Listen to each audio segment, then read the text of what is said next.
Okay, good morning everybody, and Hazak Baruch, thank you for joining us on this lovely Monday morning as we are entering a new Parashah and we are getting ready to study Parashat Mishpatim.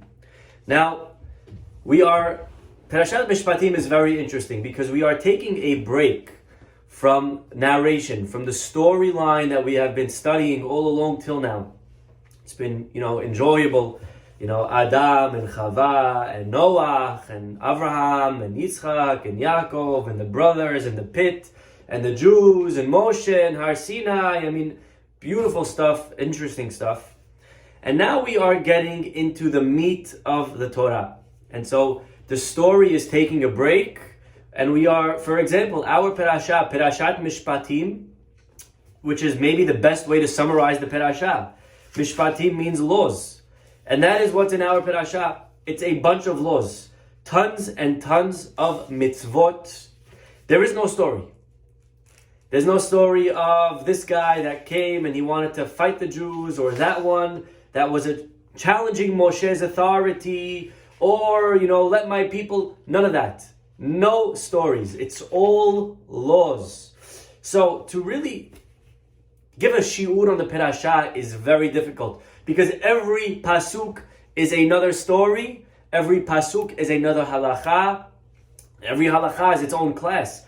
Parashat Yitro, I could give you, we could study together, the parshanut, what happened, what was the conversation with Yitro and Moshe. That's a class, and it covers an entire aliyah. Over here, the first three psukim, that is one huge topic. Pasuk 4 is another huge topic. The next pasuk is another huge topic. And there are many pesukim in our parasha, many mitzvot in our parasha. There's 118 pesukim, many mitzvot, and to go through them, to go through every mitzvah is impossible in just 6 days. And therefore, to the style of which we will be giving these classes, at least in these parashiyot, will be a little bit different than how they've been going till now. So we'll take it obviously one day at a time, but we will, we're not going to really get a full appreciation of the parashah just from this class again, because it's not a story that we could walk away saying, oh, now I understand. So for example, if you've been listening to this class, you may feel very prepared when you go to someone's Shabbat table and say, I listened to Rabbi Miz for 6 days this week, and I am ready to flex and show off my knowledge in the Parashah, because that's it. I studied six times the Parashah this week. I know everything about the Parashah that is to know, which could maybe, be true. That could be true. Maybe when, at least in the other parashiyot. Over here, we'll be studying 6 topics, but the parashah has 100. And the odds are that when you get to synagogue or to someone's Shabbat table, they will be giving a different topic sermon than what we are talking about, which is fine, which only means that we need to up our ante, to up our learning. So if you're learning on your own on the side, someone yesterday apologized. I'm not going to tell you who, but they know who they are, and they could either keep laughing and show everyone who they are or not, but that's their choice. But if someone apologized, Rabbi, I'm sorry, I think it was you, but I'm not sure if it was you. You said something beautiful about, once they started with the word beautiful, I knew it wasn't me. Is that, Rabbi, you said, I think it was you, it was a beautiful Dvar Torah about this and that. I'm like, definitely not me. But and they're apologizing. I'm sorry. You don't have to apologize that you're listening to other shiurim. It's a beautiful thing. Ken Yirbu, keep doing so, and especially in these parashiyot, where we will not be able to cover a big part of the story of the parashah. But either way, like the rabbis tell us in Pirkei Avot, lo alecha hamlacha ligmor. It's not on you to finish. Velo ata ben horim leibatel mimena. But you're not free to not try either. So here we are trying, b'thilu urheimu, and we will study one pasuk at a time, and we'll see how far we could get. At least it's better than nothing. So here we go. Let us open today to a very interesting pasuk in the middle of our parasha. Again, Parashat Mishpatim, in a summary, is a bunch of laws, monetary laws that have to do with me and another person, and if I damage someone, if an ox damages, if I find an object in the street, a lot of interesting stuff, a lot of interesting monetary laws. If I dig a well, am I responsible? Someone falls on a banana peel. I mean, I'm telling you, very interesting cases. You know, I'm in the street and someone's parking and I take their spot. Right? All these legal issues. A lot of it comes from our parasha. Be it as it may. Let us turn together to chapter 23, Pasuk Bet. The parasha tells us, the verse tells us, chapter 23, Pasuk Bet, Lo tihye ahare rabim lera'ot. That we cannot follow the majority to do evil. A very interesting pasuk. What does that mean? Do not follow the majority to do evil. Rashi begins and he says there are a lot of midrashim on this parasha, but of course we are trying to explain the pshat, says Rashi. And therefore, on a simple level, the Gemara says that you cannot follow majority to do bad. What does that mean? What does it mean you cannot follow majority to do bad? Says the Gemara, let me give you a case. Make believe you had on a Supreme Court 23 judges. What's a majority?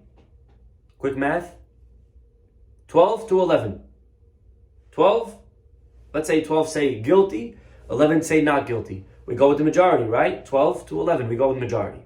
But says the pasuk, Lo tihye ahare rabim lera'ot. When it comes to do bad, like if we're trying to kill the victim, if we're trying to punish, we don't go in capital punishment, we don't go after a majority of just one. Interesting halakha. Again, 12 said guilty. Well, says the Torah, it's not enough. You need more than one majority. So it would have to be 13 to 10. Okay, beautiful, interesting halakha. Good to know, Rabbi. Velo ta'ane al riv lintot ahare rabim lehatot. And you cannot give perverse testimony in a dispute to follow the majority. Again, let's say you're a judge and you know the halakha, that you feel strongly that this is the right way, but you see everybody following the other way. What should I do as a judge? Should I just go with it? Right? Certain shows or movies, right? You see them and they're judging on something, and when the guy sees he's outvoted, he changes his mind because anyways he realizes that he's going to lose. So he just raises his hand to follow and to go with the flow. The Torah says you're not allowed to do that. You're not allowed to go with the flow. You have to give your opinion. You have to say what you really think, guilty, innocent. And then afterwards, we will see what the majority is and we will follow the majority. There is a very interesting case that's discussed, and that is as follows. We know when it comes to capital punishment, we will, interesting halakha, I don't know if you knew this, but make believe, again, 13 say guilty and 10 say innocent. What do? He's guilty, we kill him. Okay. 22 say guilty, 1 says innocent. What do? He's guilty, 22 to 1, we kill him. 23 say guilty, 0 say innocent. What do? It's 23 to 0. Says the halakha, exempt. We don't kill him. What do you mean? It's 23 to 0. It's a unanimous vote. But the answer is, the pasuk says, if you cannot find one guy that found something good for him, throw out the case. It's probably too one-sided, too biased, too many, for some reason, that no one thought his opinion. You can't find one excuse for the guy, you throw out the case. It's an amazing halakha. It's an amazing concept. 23 to 0, you do not kill him. So let me ask you a question. You ready? Let's say you are a judge. Imagine you're sitting up there with the other 22 people, and the case is presented to you, and you feel that this person is guilty. Okay, well, you start going in order. The first guy says guilty, the second guy says guilty, the third guy says guilty, the 22nd guy says guilty. And now it's your turn and you're the last judge. And 22 to 0, guilty. Now if you say guilty, what will happen? It's going to be 23 to 0, and they're going to exonerate him. He's going to be let off the hook. So you're a smart judge. What do you decide to do? You decide to say, innocent. Because by saying innocent, it'll now be 22 to 1, and they'll kill him like you anyways you wanted. And that's what the halacha is saying. The pasuk says, Lo ta'aneh al riv lintot ahare rabim lahatot. We are not allowed to lie about what we hold in order to have the halacha go like the majority. That's a very interesting ora hayim in our parasha. Be it as it may, I would like to discuss today the idea and the concept of going after the majority. Again, the halacha, the pasuk is ahare rabim lehatot. We go after the majority. This is a very famous concept, and it's a concept that's till today applied in secular court, right? Majority rules, right? A group of 9 friends, and we're not sure, should we go to meat? Should we go to dairy? What should we go eat for lunch? Majority rules. 5 friends say dairy, 4 friends say meat. We go with the dairy, right? It's a rule that's universal. It's always applicable. There is a very interesting story that's found in the Gemara in Masechet Baba Metzia. So if you have a Gemara, this is a great time to open it up. Masechet Baba Metzia, page 59b. And we'll see how this applies and this connects to our pasuk. The story is referred to as, like, the 3 little pigs, and there's all these, Charlotte's Web, all these different stories. Well, this story is called Tanuro Shel Achnai, the oven of the snake. Okay? I don't know if you'll find it in Aesop's Fables, but here it is in Masechet Baba Metzia, page 59b. Take a look at this Gemara. The Gemara tells us there was once a very big rabbi, Rabbi Eliezer, and he had a mahloket, a dispute with who? Everyone. Like us, sometimes we feel like the whole world's out to get us, right? Well, this is literally it. Everyone, all on one. It was everyone on one. Everyone versus him. They were arguing, without getting into the details, about a certain oven. Today, the oven is a Viking, or it's right, General Motors, whatever you're buying, a General Electric. You're buying your oven, you're putting it in your house. Back then, that's not how the ovens were bought. Back then, you took bricks, you put them in the floor, you made a circle, you made a can shape, right? A sphere, not a sphere. What's the shape? Someone help me out over here. Either way, you made that shape of an oven, and you and that was how you heated up your food. Okay, this was the tanur. This special oven over here, it was a layer of brick and a layer of dirt. A layer of brick, layer of dirt. And they had a mahloket, an argument, is this oven tameh or tahor? Is it pure? Could it become tameh? Could it contract? Tum'ah, impurity. Okay, why not? Again, too complicated for this shiur. But they argued about a certain oven. Okay, we'll leave it at that. Beautiful. Says the Gemara, Masechet Baba Metzia, take a look at this. And why do they call it the oven of the snake? Because the rabbi surrounded him with statements like a snake, which coils around its enemy. Okay? Fine. Very nice. Says the Gemara, the rabbis held that this was tameh. And Rabbi Eliezer, the Gemara says, he came and he gave them proof after proof after proof, logic after logic after reason, every reason why this oven, like him, it's okay, it's tahor. He gave the most logical, rational arguments possible. Guess what the other rabbis did? Did they accept his opinion? Lo kiblu hemenu. Sorry, Rabbi. Nice try. We like what you're saying, but close but no cigar. So finally, Rabbi Eliezer says, you know what? I tried to play nice, but you guys don't want to listen to me. You leave me no choice. Im halacha kemoti, if the halacha is like me, says Rabbi Eliezer, haruv ze yochiyah, let this carob tree prove it.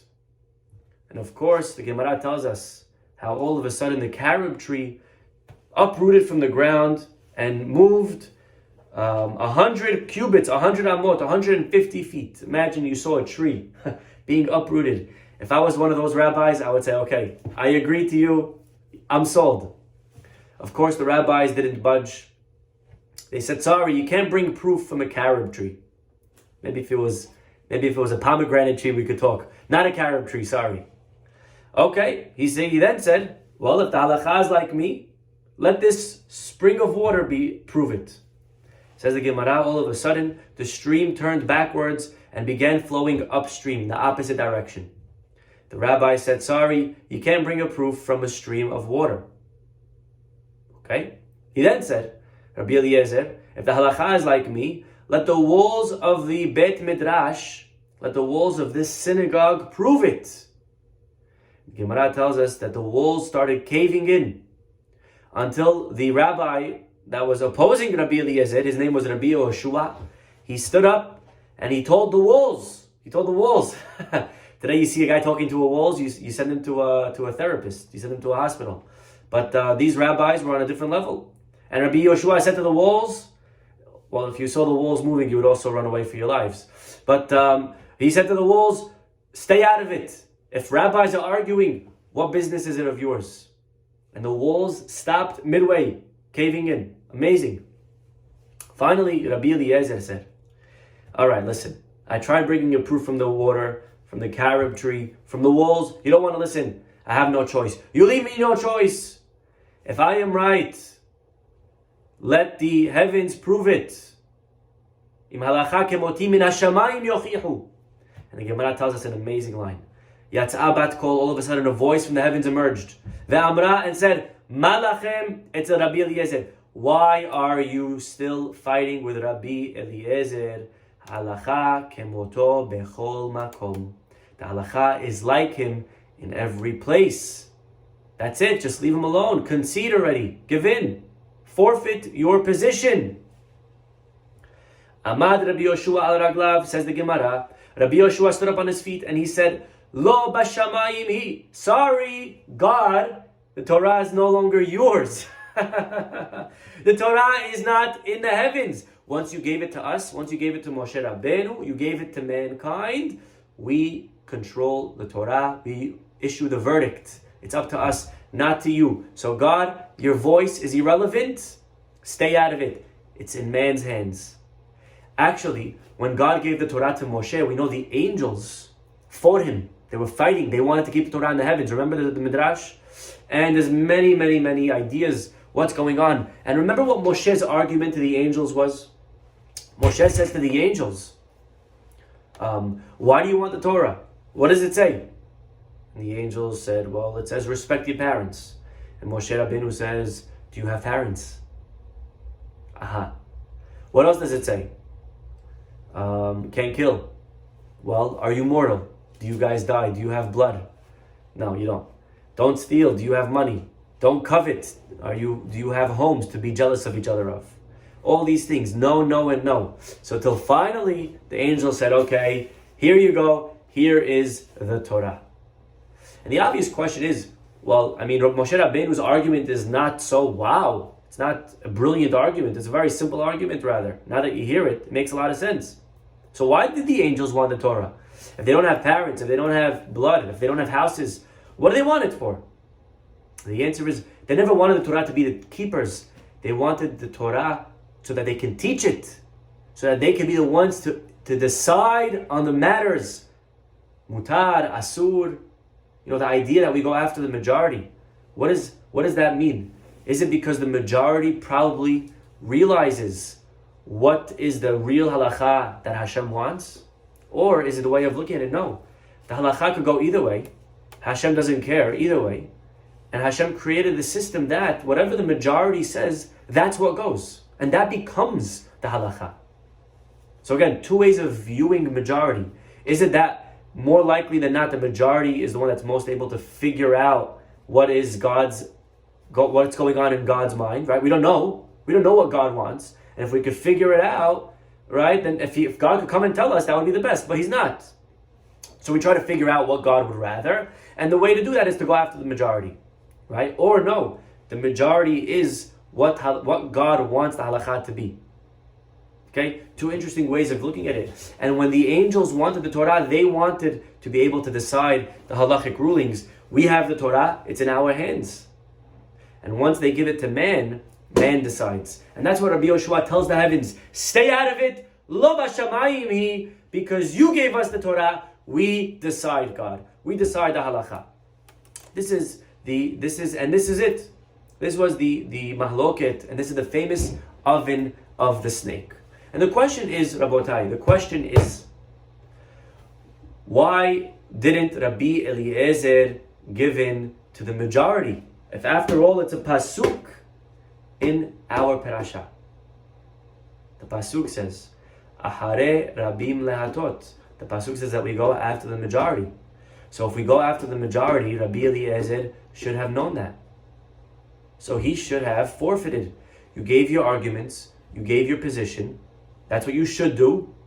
But once the majority doesn't go with you, that's it. You have to tip your hat to them, and that's what the pasuk says. How could it be that Rabbi Eliezer went against the pasuk that says we should follow the majority vote? And the answer to this question is something based on a different Gemara. You know, the Gemara says Rabbi Eliezer, anyone know what his nickname was? If you get this. Okay, bagel hole on me. Okay, bagel hole on me. If you get this.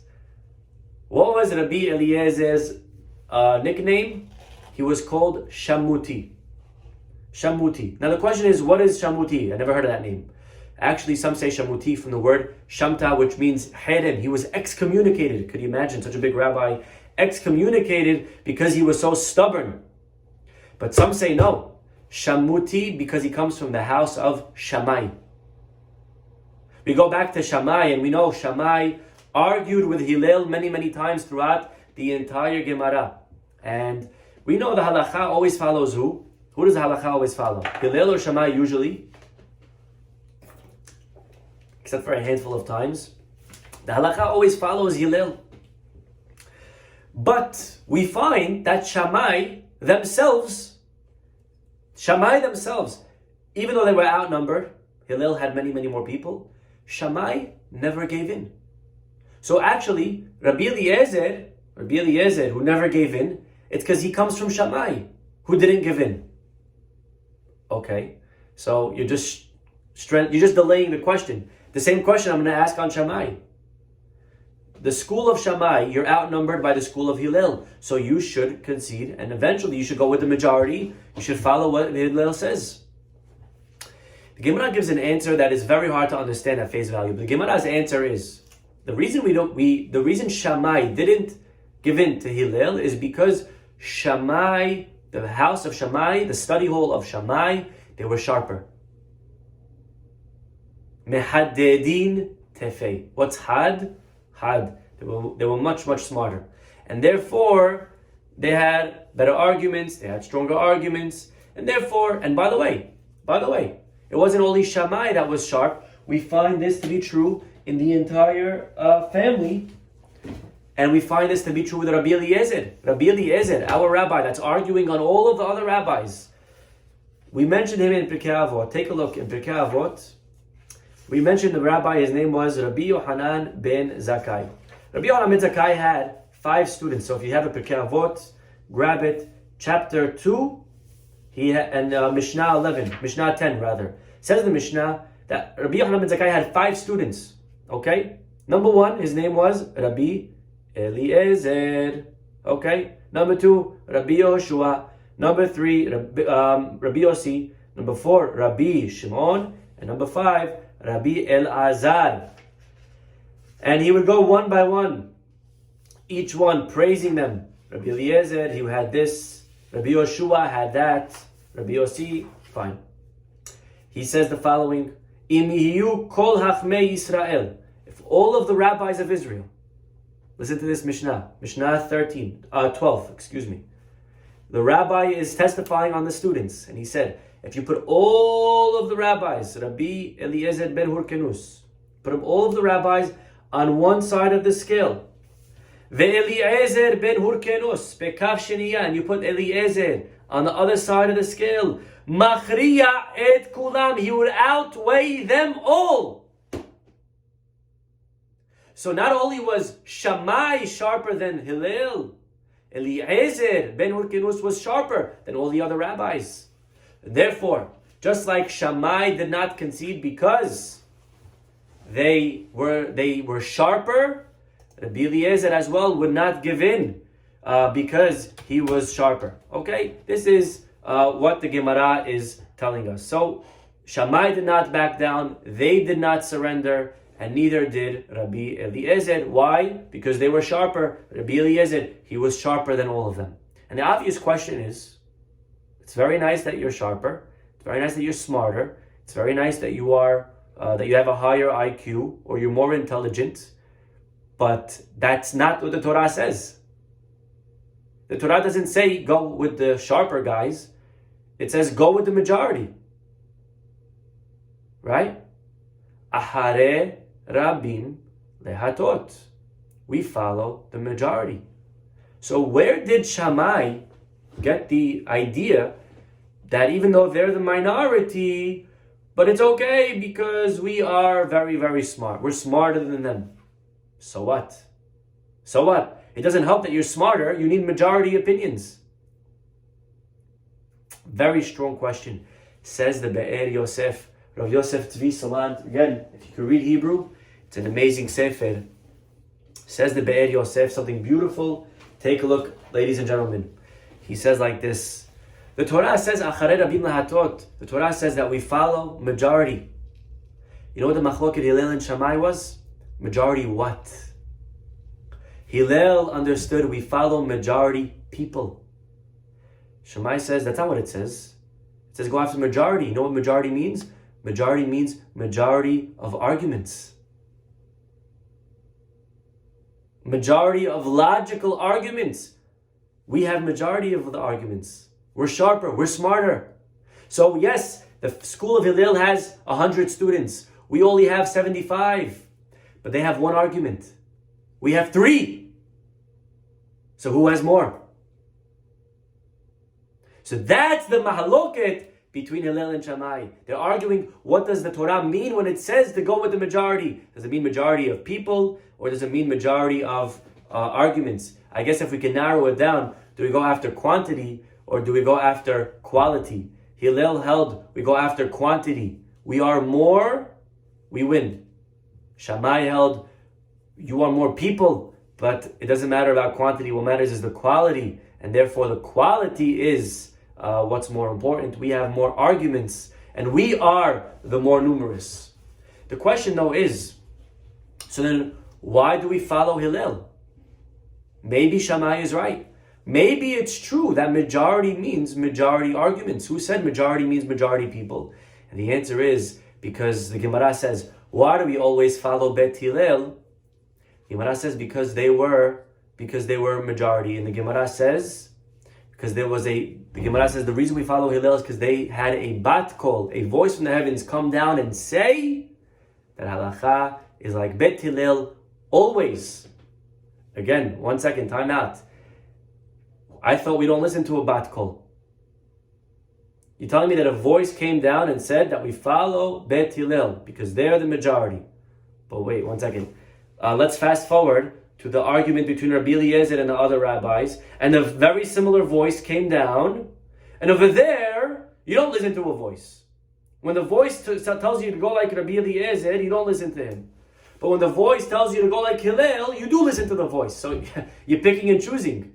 You got to be consistent. Do we follow a voice or do we not follow a voice? When it comes to Hillel, all of a sudden it's convenient, so you follow the voice. And the voice says to go like Hillel, you go with that majority. When the voice says to go like Eliezer, you throw it out. That's not fair.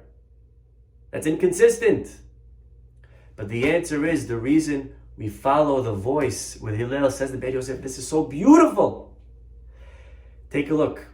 Again, let's just recap for 1 second, okay? If I'm a little bit, again, I'm sorry if it's that type of class today. So let's take it a step back.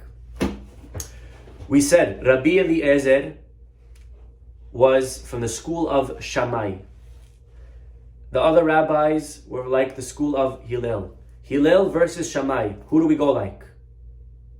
Usually, when it's Hillel versus Shammai, we go like the school of Hillel. Okay, very nice. Well, then why didn't Shammai surrender to Hillel?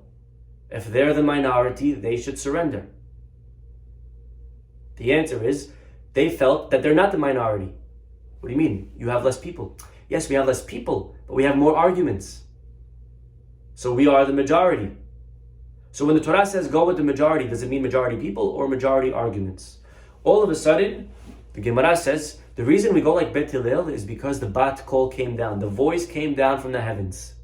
But I thought we don't listen to a voice. The answer is, we don't listen to a voice when it's arguing. Here, take a look. The Be'er Yosef says, the voice is telling us which of the opinions has the correct definition of what majority means. You understand? We're not sure. We're at a stalemate. What does majority mean? Majority people or majority arguments? Shammai says this way, Hillel says this way. There's no way to know now. Forever, they're going to be at a gridlock. The voice is telling us what the definition of majority is. And that's why the voice comes down and says, we go with Hillel. Why? Because when I said majority, I meant majority people. Beautiful way, again, of understanding the whole mahloket. And again, these mahlokot appear so many times throughout the Shas. Shammai, Hillel, Eliezer, and the Hachamim. So again, the voice is not telling us what the halacha is like. If the voice is telling us who the halacha is like, we disregard the voice. The voice is telling us what the definition of majority means. In such a case, we need to follow the voice or else we'll never be able to move forward. You know, there's an interesting mahloket between, and we'll end with this, there's an interesting mahloket between Hillel and Shammai in regards to something that we do every single week. Okay, every week they enter our lives. And that is the kiddush that we do on Friday night. Okay, we do kiddush and we think it's a very simple thing. We take a cup, we fill it up with wine, and we say Sabi Maranan, and we drink it, right? Simple. Not so simple. Because we know the kiddush has two blessings. Borei Pri HaGefen and Mekadesh HaShabbat. The question really is, which of those two blessings should we say first? Who said the way we do it today is HaGefen first? But believe it or not, that's not such a simple matter. It used to be a mahloket. The school of Shammai versus the school of Hillel.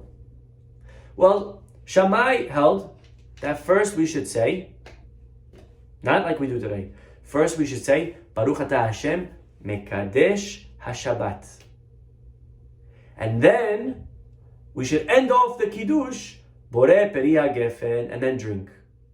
Okay, again, I'm talking about the Friday night Kiddush. The Saturday morning Kiddush, there's only one bracha, Borei Pri HaGefen. Okay? The Friday night Kiddush that has two brachot. So the idea is, the argument is, which one should we say first on Friday night? HaGefen or Mekadesh HaShabbat? It says Shammai, Mekadesh HaShabbat first. Why? Says Shammai, two reasons. Very simple. Number one, why are we picking up a cup of wine now? Why are we doing Kiddush? Because it's Shabbat. So it's Shabbat that led to the grape juice being brought, or the wine. So Shabbat leads to Gefen. So first do Mekadesh HaShabbat, and then do Borei Pri HaGefen. It's very logical. Makes a lot of sense. Mekadesh HaShabbat. Because without Shabbat, I would never do Kiddush. And therefore, we should say the blessing on Shabbat, on the day, and only then should we say, only after do we say the blessing on the wine. That's reason number one. Also, chronologically, what comes first? First, Shabbat enters. First, sunset. Shabbat begins. And only then, later on, after I come home from synagogue, do I bring the grape juice or the wine. And therefore, I should first say, I should say the blessings in the order that the mitzvah happens. First it's Shabbat, then I should do Borei Pri HaGefen. These are Shammai's two logical arguments. Comes along Hillel. And Hillel says, no, Borei Pri HaGefen first. And only then Mekadesh Shabbat. And that's how we do it today, by the way. Today, we follow Hillel.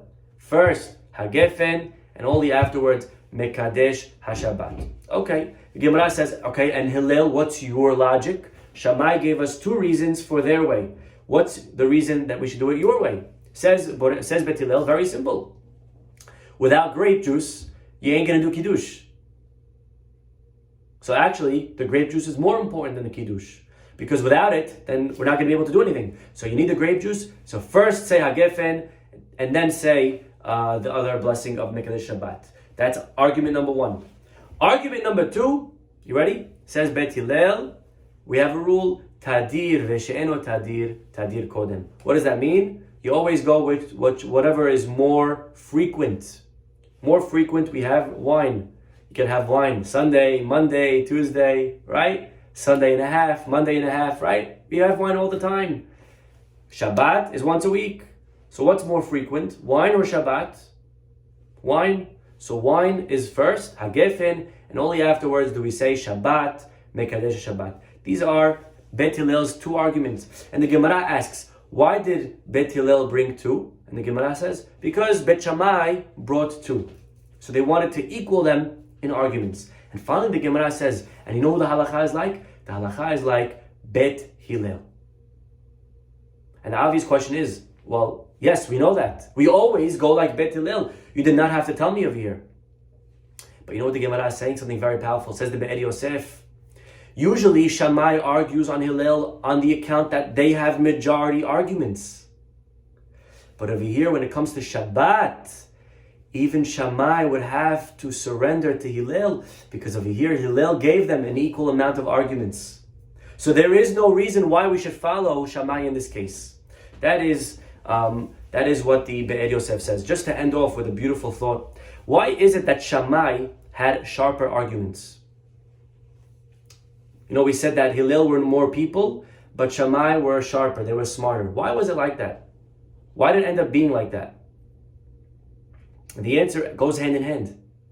The reason Shammai were sharper was because they were fewer. Meaning Shammai was more selective in who they accepted into their academy, into the shul. If you wanted to join them, you had to come from a lineage. You had to come from, you had to have a high IQ, 1600 on the SATs. You had to have this, you had to have that. So who could enter? Very few people could enter that category. Because of that, they had much fewer students. So they didn't have the quantity, but they had the quality. You knew if you were in that school, you fit and you met all the requirements. You were top of the top. Bet Hillel was more accepting. 1500s is okay. 1450s is okay. You know what? You didn't even take the SATs. You want to learn? Tfadal, come on in. Everybody is welcome into studying. And therefore, Shammai, the reason they had sharper students is because they had fewer students. They were much more selective in who was able to enter. What's very interesting is we find this similar debate. It's a good question. Should I open up a school just for the top of the top and only allow the future, the progeny, right, to enter? Or should I be more inclusive and allow more students to come? Maybe there's going to be a lot of them that will not be anything important in life. Maybe a lot of them are not sharp, they're not smart, but at least you have more quantity students.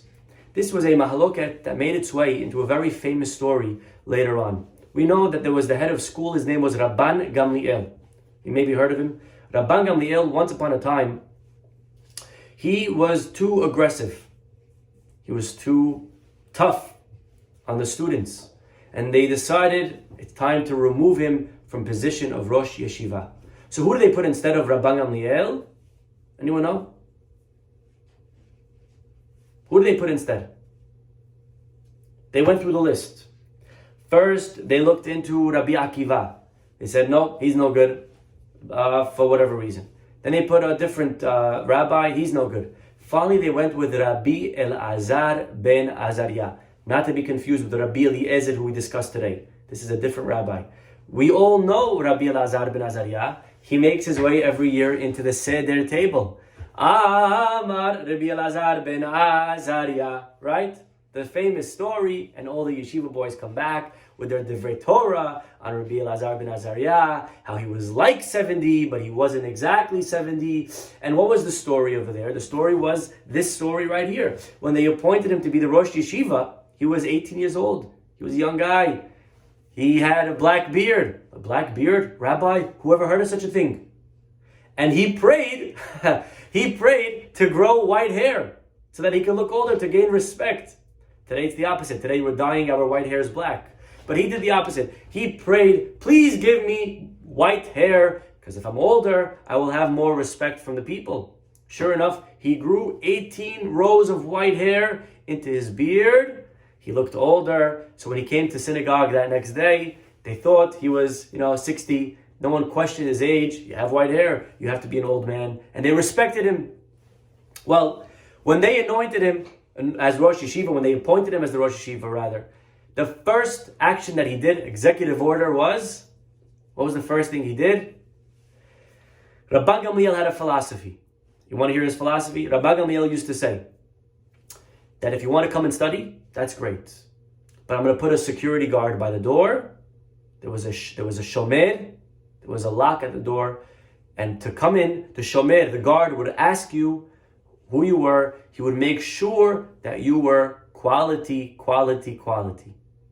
And only then could you come in and learn. Well, when Rabban Gamliel was fired and there was a new president in town, Rabbi Elazar ben Azariah said, we're getting rid of that rule. There's a new rule, new sheriff in town, and from now on, anyone that wants to enter, welcome. They open the borders. Everybody come into the country. And that's what Rabbi Elazar ben Azariah did. He allowed everybody to come into the synagogue. He removed the security guard. Everybody was allowed to come and learn. That is what Rabbi Elazar ben Azariah instituted. And we find that mahloket is a very similar mahloket to the philosophies between the school of Shammai and the school of Hillel. The school of Shammai held, we take only the top of the top students. Hillel felt, no, we should take everybody. And that's the mahloket over here. Rabban Gamliel said, only the best students come in. If you're not the best, we don't need you here. Get out, and we're going to have a security guard by the door, making sure that the fakers don't come in. And Rabbi Elazar was more inclusive. Matter of fact, it says that day that he became the Rosh Yeshiva, so many more students came to study that weren't allowed to study yesterday. You know how many students came? 400 rows. They had to add rows of benches. They had to add to the Bet Midrash to allow all of those students to come and study. I will just tell you, and we'll end off with this for real this time. Rav Chaim Shmulevitz. Rav Chaim Shmulevitz says, what does it mean that he put a security guard by the door to only allow the students that were tocho kebaro? What does tocho kebaro mean? Their inside was like their outside. He would only allow the best of the best in. How would the security guard know that? How would he know which students were legitimate and which ones were fakers? Which ones were sincere in their learning and which ones weren't? How would he know that? You need a Baba Sali to do that. The Baba Sali, you could be a security guard. He could just, x-ray the guy, and he would know which student is real, unless you walk in like this. Then maybe he can't read your forehead. You walk in, hey, Rabbi, Otherwise, the Baba Sali is going to know exactly who's real and who's fake. But the security guard, how's the security guard going to know that? Says Rav Chaim Shmulevitz, you know what it means that there was a shomer? There was no security guard. Shomer doesn't mean a security guard. Shomer means there was something there. Shomer, says Rav Chaim Shmulevitz, there was a lock at the door. They locked the door. And you know how we knew who was sincere and who really wanted it? Because if there's a lock at the door and you really want to learn, you'll find another way in. If you just came and you're looking for an excuse to not come, you say, oh, Rabbi, I don't know, I called, you didn't answer, so I figured there was no class tonight, so that's why I went out with my friends. But if you really want to learn, you're going to find a way for class. Rabbi, please, can we have class? I went through the front door, I went through the side door, I went through the back door. We're going to try 1,000 ways, right? Person who really wants to travel and they're not allowed, there's restrictions, there's COVID restrictions, but they really want to travel. So what are they going to do? They're going to use their brain and figure out a way how to be able to enter the country. They're going to come up with this, they're going to get a fake pass, they're going to write a letter, they're going to do 1,000 things. When we really want something in life, we find ways to do it. Says Rabban Gamliel, all I need to do is put a lock on the door. I put a lock on the door and I'll know who is real and who is fake. Because the fakers will come. They'll come, Rabbi, I came to class. There's a lock and say, oh, thank God. The door's locked. We have a great excuse tomorrow. The next day, Rebbe, we came, but it was locked. Sorry. The real students, they'll find other ways in. And that's the lock that Rabban Gamliel instituted. What's very interesting to note, as we're speaking about quantity versus quality, and how Hillel was for the idea of quantity in a way. Sometimes quantity is more, quantity is better. To have more students, even though they're not the sharpest, it's okay. But Hillel himself was definitely a quality student who emulated the ways of Tocho Kebaro. He found ways into the Bet Midrash. We know the story. Hillel used to make every day a couple of dollars. Half of it he would need to give to support his family for food, for tuition, whatever it was. And the other half he would give to enter to study Torah. Back then it cost money to study. Today, most of the time, Torah is free, right? This class right here, it's free. We teach it for free. We post it afterwards for free. It's a free class. But back then, you wanted to come study? You wanted to enter the study hall? You had to pay. You had to pay. So Hillel every day would take half of his salary. He would pay, and he would enter, and he would study. He would learn from the two big rabbis, Shemaya and Naftalion. Well, guess what happened? It was the middle of December, middle of Tevet, one year, and he didn't make enough money that day. So he came to the study hall, and he asked the guard, could I come in? And the guard said, well, do you have payment? He says, I'm sorry, I don't have enough money today. The guard says, well, no tiki, no laundry. Sorry, right? He can't enter. So what does Hillel do? Can't enter, I'm exempt. Go home, have some nice kugel, some nice lahmajin, dinner, Friday night, beautiful, ma'udeh, all the wonderful chodesh sabzi, whatever is your food that you love, and enjoy my family tonight. I tried studying. The guard didn't want to let me in. Did Hillel accept that? Of course not. The Gemara says Hillel climbed to the roof and he sat by the skylight, putting his ear to listen through the roof, the ceiling, to listen to the words of Torah of Shemaya and Naftalion. Of course, in the morning when the sun rose, they saw it was dark. What time is sunrise? I thought it was 6:30. It's 7 o'clock already. It's still dark. What's going on? They looked up. They saw a guy on the skylight. So they quickly rushed up there. They pulled him down. They heated up water for him. They violated Shabbat. Of course, to save somebody's life is a mitzvah.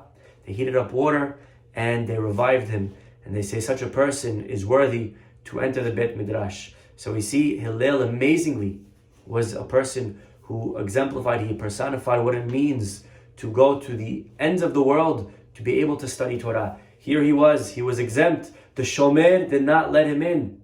And nonetheless, he said, I will find a way in. If I have to freeze to death, it does not matter. That is how much Hillel wanted it. He wanted it. So Hillel was a quality person nonetheless, 100%. But again, this is a beautiful way of understanding the mahloket of Shammai and Hillel. Again, just to recap, if the last 47 minutes for you went into the garbage and you're like, Rabbi, I like more the narration type of classes. Let's go back to Perashat Noach, Well, let's just summarize in the next minute and a half. Basically, the Torah says we go after majority. We go with the majority.